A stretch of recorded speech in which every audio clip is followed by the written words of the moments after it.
Assalamualaikum warahmatullahi wabarakatuh. Perkenalkan, nama saya Vina Helina dari kelas 10 IPA 4. Berdirinya saya di sini ingin mempresentasikan tugas sejarah Indonesia tentang teori masuknya Islam di Nusantara.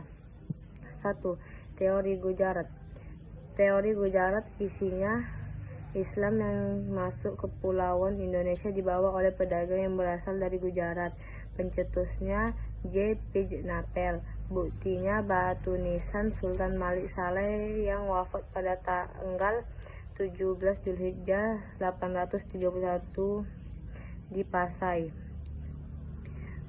Kelemahannya, pertama, masyarakat Samudra Pasai menganut mazhab Syafi'i, sementara masyarakat Gujarat lebih banyak menganut mazhab Hanafi.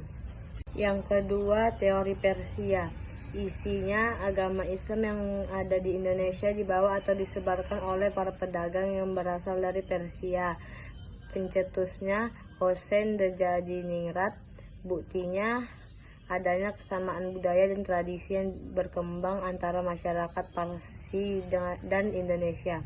Kelemahan, apabila dikatakan bahwa Islam masuk pada abad ke-7, jadi tidak memungkinkan bagi ulama Persia untuk menyokong penyebaran Islam secara besar-besaran ke Nusantara. Teori yang ketiga yaitu teori Mekah. Isinya proses Islamisasi yang dilakukan oleh para musafir Arab atau Mesir yang datang ke Kepulauan Indonesia.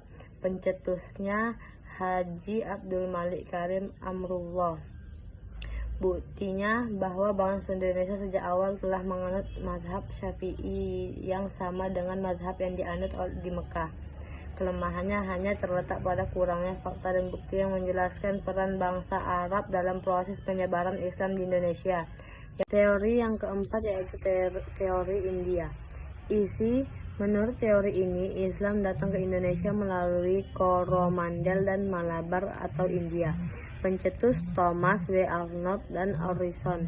Bukti bahwa Islam di Nusantara bukan berasal dari Gujarat, melainkan dibawa oleh para penyebar Muslim dari pantai Coromandel pada abad ke-13.